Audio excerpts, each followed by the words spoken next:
क्या आपने भी बजट से पहले रेलवे के स्टॉक्स खरीदे थे, ये सोच करके कि बजट के दिन कुछ अनाउंसमेंट्स होगी और ये सारे स्टॉक्स काफ़ी तेज़ी से भगेंगे और आपको काफ़ी बड़ा मुनाफा हो जाएगा? अगर आपने भी ये सोचकर रेलवे के स्टॉक खरीदे थे तो आपको आज की जो आपका पीएनएल है उसे देख करके अंदाज़ा लग गया होगा कि आज ऐसा कुछ भी नहीं हुआ। आज क्या हुआ? आज रेलवे स्टॉक्स में हमें भारी गिरावट देखने को मिली।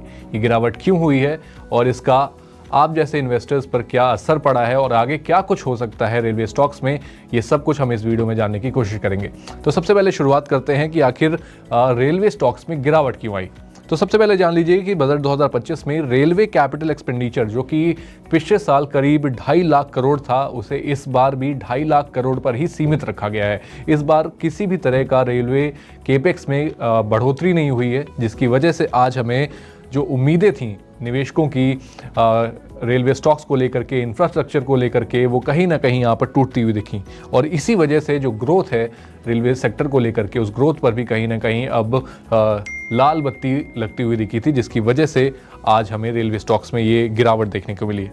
अब समझते हैं कि इस पूरे मामले पर जो इन्वेस्टर्स थे उन्होंने क्या प्रक्रिया दी।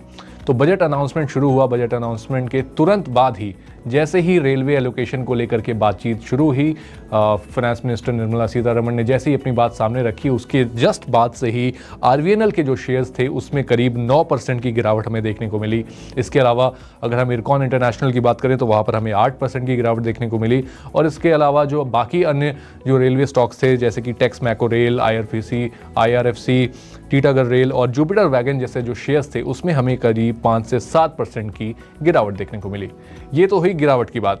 अब समझिए कि आखिर इन्वेस्टर्स की जो एक्सपेक्टेशंस थी उस पर किस तरीके से आज बजट में पानी फिरता हुआ हमें नजर आया। तो इन्वेस्टर्स को उम्मीद जो थी वो थी कि रेलवे केपेक्स में इस बार बढ़ोतरी होगी।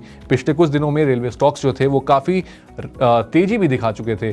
हमने पिछले कुछ समय में आरवीएनएल के भी स्टॉक्स को देखा, वहाँ पर काफ़ी ज़्यादा तेज़ी थी और ये तेज़ी सिर्फ और सिर्फ इस वजह से थी क्योंकि लोगों को ऐसी एक्सपेक्टेशन थी कि आने वाले समय में बजट में रेलवे एलोकेशन में कुछ बढ़ोतरी हो सकती है, सरकार केपेक्स बढ़ा सकती है या इंफ्रा प्रोजेक्ट्स पर कहीं ना कहीं ज़्यादा खर्च कर सकती है।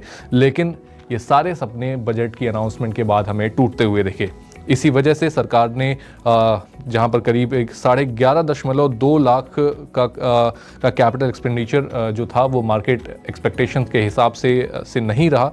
और जो एनालिस्ट हैं उनका भी यही मानना है कि फ़िलहाल के लिए जो सरकार ने एलोकेशन दिए हैं उससे यही नज़र आता है कि सरकार फ़िलहाल इंफ्रा पर, रेलवे जैसे जो सेक्टर्स हैं उन पर खर्च करने से इस समय बच रही है। सरकार पूरा का पूरा ध्यान देश की कंजम्पशन बढ़ाने में, देश के मिडिल क्लास पर इस समय दे रही है। और वही चीज़ हमें यहाँ पर आज बजट में भी देखने को मिली, जहाँ पर आपके इनकम पर लगने वाले टैक्स में आपको 12 लाख तक की इनकम पर आपको छूट दी गई है, जिसकी वजह से आने वाले समय में हमें कहीं ना कहीं जो लिक्विडिटी है वो भी बाज़ार में आती हुई दिखेगी और ओवरऑल जो एक थकापन सा, जो एक रुकावट बाज़ार में हमें देखने को मिली थी, उसमें भी तेज़ी देखने को मिलेगी।